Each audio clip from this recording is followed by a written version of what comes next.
안녕하세요. 이번에 포트폴리오 전공 분야에서 최우수상을 수상한 김민석이라고 합니다. 이번 포트폴리오 대회를 통해 학우분들에게 좋은 영향을 주는 시간이 되었으면 좋겠습니다. 먼저 저를 거북이라고 표현하였는데, 토끼와 거북이 이야기처럼 저는 거북이처럼 느리고 재능이 없지만 꾸준히 나아가 결국 원하는 목표를 이루고 싶어 거북이라고 표현하였습니다. 또한 개발은 시간이 많이 걸리고 어려운 과정이지만 거북이처럼 차분하게 문제를 해결하고 개선해 나가 훌륭한 개발자로 성장할 예정입니다. 제 목표는 앱 개발자입니다. 그 이유는 제가 만든 앱으로 많은 사람들의 삶에 도움을 주고 싶기 때문입니다. 또한 전망에 대해서도 기술을 했습니다. 앱을 개발하는 종류에는 몇 가지 방식이 있습니다. 네이티브 앱 개발 방식, 하이브리드 방식, 크로스 플랫폼 방식이 있습니다. 보통 스타트업 같이 안드로이드, iOS 운영체제를 동시에 빠르게 출시해야 하는 경우 크로스 플랫폼이나 하이브리드 방식을 쓴다고 알려져 있습니다. 하지만 성능적인 측면에서 아직까지 네이티브 방식을 따라오기 힘듭니다. 비록 네이티브 개발이 운영체제별로 따로 앱을 개발해 비용이나 시간적인 측면에서 단점을 가지고 있지만 그만큼 안드로이드 본연의 운영체제에서 제공하는 기능들을 최대한 살려 쓸 수 있어 이것이 저에게는 큰 장점으로 다가왔습니다. 물론 둘 다 공부를 할 예정이며 훗날 이 차이는 점점 좁혀질 것으로 예상됩니다. 이제부터 전공 교과목에 대한 소개를 해드리겠습니다. 프로그래밍 설계의 핵심 내용으로는 C 언어로 자신이 원하는 프로그램을 만드는 작업을 합니다. 초반 주차에서는 C 언어 라이브러리 함수에 대해 설명을 해주시고 중간고사 이후부터 설계 작업을 들어갑니다. 해당 성과로 C 언어 라이브러리 함수에 대한 종류, C 언어 파일들을 모듈화하여 코드들을 관리하는 방법, 그리고 GitHub 툴로 팀 프로젝트를 진행하는 방법에 대해 알게 된 수업이었습니다. 데이터 구조인 해당 과목도 C 언어로 프로그래밍을 하는 수업입니다. 어떤 언어에서든 필수적으로 알고 있어야 하는 스택, 큐, 리스트 등 자료 구조를 배우며 알고리즘을 구현하는 수업이었습니다. 자료 구조는 개발을 함에 있어 데이터를 효율적으로 관리하기 위해 필수적으로 사용합니다. 즉, 메모리 공간을 절약하고 연산 속도를 높일 수 있다는 말입니다. C 언어로 각각의 자료 구조를 만들어 보아 동작 방식을 이해할 수 있었으며 계산기를 만들어 보며 알고리즘 능력 향상까지 될 수 있었습니다. 해당 과목은 전자회로 실습으로 1학기 때 기초전자라는 과목을 배웁니다. 기초전자에서 기본적인 이론에 대해 배우고 2학기 전자회로 실습 과목을 토대로 실습을 진행하게 됩니다.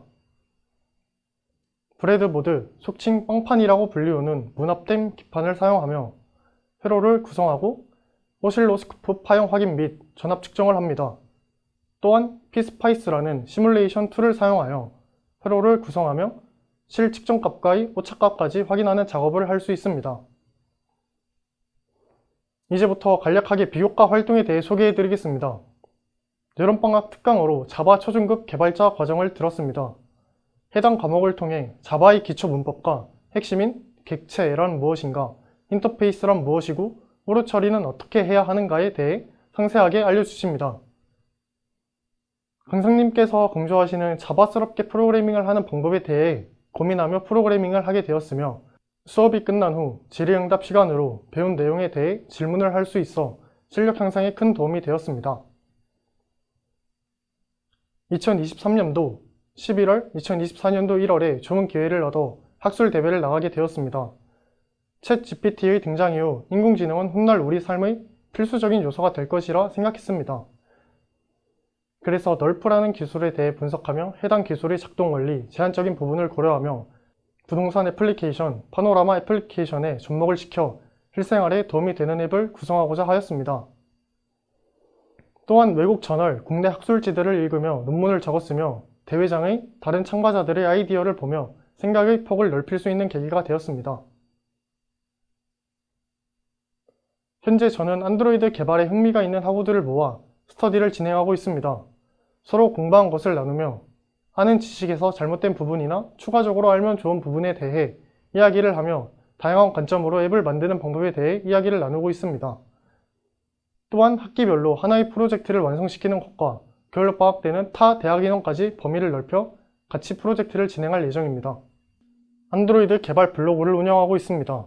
공부한 내용에 대해 기록하며 훗날 저뿐만이 아닌 타인이 봐도 이해가 쉽게 되도록 배운 내용을 기록하고 있습니다.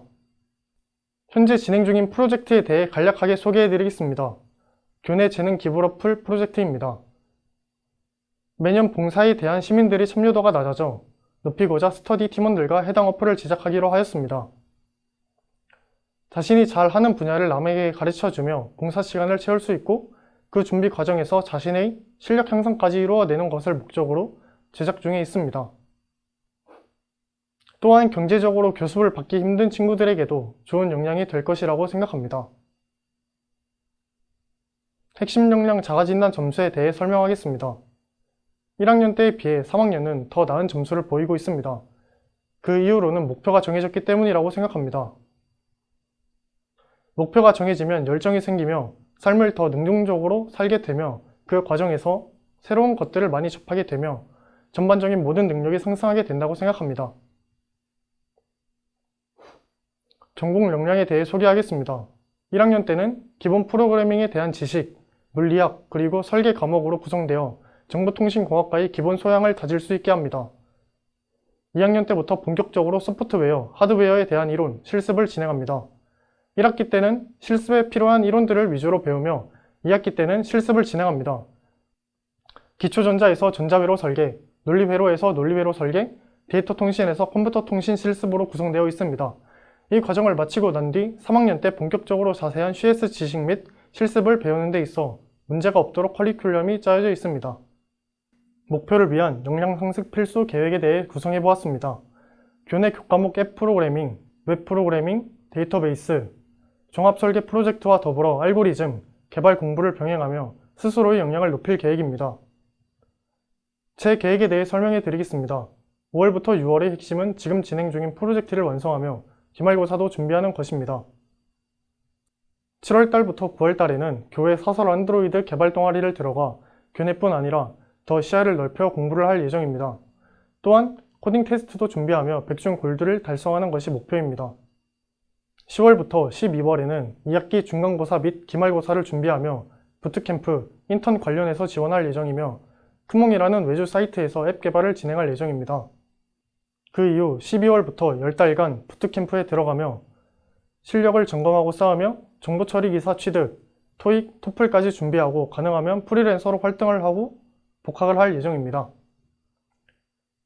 마지막으로 대학교 3학년, 4학년 때는 자신의 진로를 선택을 하는 것이 좋다고 생각합니다. 결정을 빨리 하면 할수록 주변 교수님들이 도움을 받을 수 있고 같은 길을 가는 친구들과 다양한 관점으로 문제를 확인하며 자신의 실력을 향상시킬 수 있다고 생각하기 때문입니다. 지금까지 제 이야기를 들어주셔서 감사합니다.